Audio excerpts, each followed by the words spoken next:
नाज़िया खोसो ऐं उन जी नंढड़ी उन्हनि अगवा कई आहे बिरादरी जहिड़नि में। इहा बिरादरी इहो सरदारी निज़ाम इहा रियासत पाण उनखे हथी ॾेई वेठी आहे ऐं एतिरो वॾी पुलिस जे हुजण जे बावजूदि इदारनि जे हुजण जे बावजूदि 40 ॾींहंनि ताईं ॻोड़हारी पेट सां माई ऐं मासूम नियाणीअ खे बाज़ियाब न कराए सघिया आहिनि। अगरि तव्हां तहफ़ुज़ आम शहरी खे नथा ॾेई सघो, तव्हां इस्लामी मुमलिकत में औरत खे तहफ़ुज़ नथा ॾेई सघो त तव्हां पंहिंजा इदारा बंदि कयो।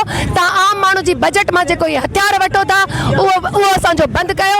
अॼु जो एहतजाज इहा घुर करे थो त असांजी औरतुनि खे तहफ़ुज़ ॾियो, हिन पिदेशाही जो ख़ात्मो कयो। हिन पूरी सिंध बल्कि मां चवां थी बलोचिस्तान में त घणे अरसे खां मामिलो, पर उन पटी सां लाॻापियल जेके ज़िला आहिनि उते बि हिननि इहे हालतूं कयूं आहिनि।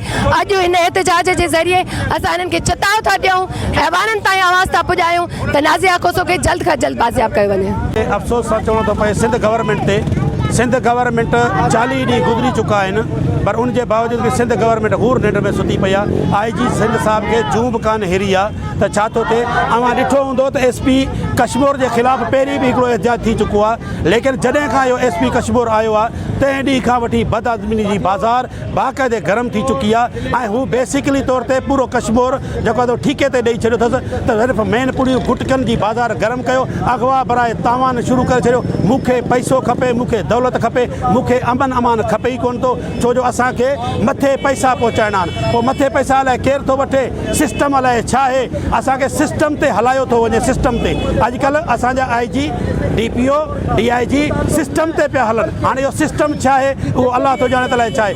असां मरूं त मरण ॾियो, असांजा बच्चा अगवा थियनि, असांजा बच्चा क़तल थियनि, हुननि खे का बि परवाह कान्हे। उन जे लाइ असां चीफ जस्टिस अहमद अली शेख साहिब खे, असां chief justice supreme court of Pakistan खे, असां चीफ जस्टिस असां सर्किट बेंच हैदराबाद के, सर्किट बेंच सखर के, लाड़काने के रिक्वेस्ट कंदासीं त ख़ुदा जे वास्ते ख़ुदा रा ही मासूम नियाणी आहे 40 ॾींहंनि खां वठी जेका असां गुम ज़ालिमनि जे कैद में आहे, असांखे बाज़ियाब कराए ॾिनी वञे त वरी महिरबानी थींदी ऐं हिन ते सोमोट एक्शन खयो वञे।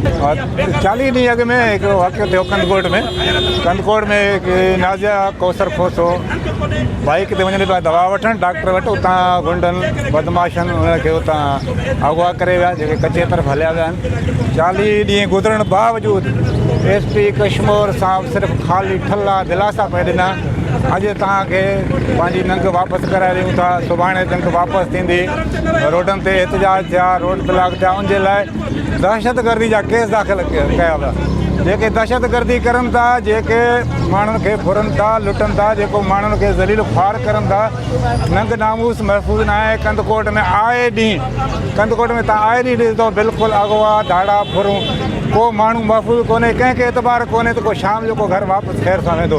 औरतों की जो तजलील होती है, उन पे जो जुल्म ज़्यादती होती है, इतना बड़ा जुल्म और इतनी बड़ी ज़्यादती शायद ही कहीं होती हो। आप ये देखें कि ये बिजनेस के तौर पर जो है सिंध में अपनाया जा रहा है। पुलिस ने बिजनेस जो है बनाया हुआ है, लाखों करोड़ों की शक्ल में जो है ना वो उन लोगों से वो पैसे लेते हैं और औरतों के साथ ज्यादती होती है, उनको जलीलो ख्वार करते हैं। लेकिन जब तक इस सिंध में बाशऊर लोग हैं इसके खिलाफ आवाज उठाते रहेंगे, चाहे उन्हें कितनी भी बड़ी कुर्बानी देनी पड़े। औरतों की आज़ादी दरअसल समाज की, सोसाइटी की आज़ादी होती है। हम औरतों की आज़ादी जो हकीकी आज़ादी है उसके लिए हम लोग जदोजहद कर रहे हैं। ये सिर्फ एक नाज़िया खोसो का मामला नहीं है, ये पूरे सिंध की औरत का मामला है। उन औरतों के साथ बाशऊर सिंध का हर बाशऊर इंसान जो है, मर्द और वो औरतें उनके साथ होंगी और इस जुल्म ज़्यादती के खिलाफ खड़े होंगे।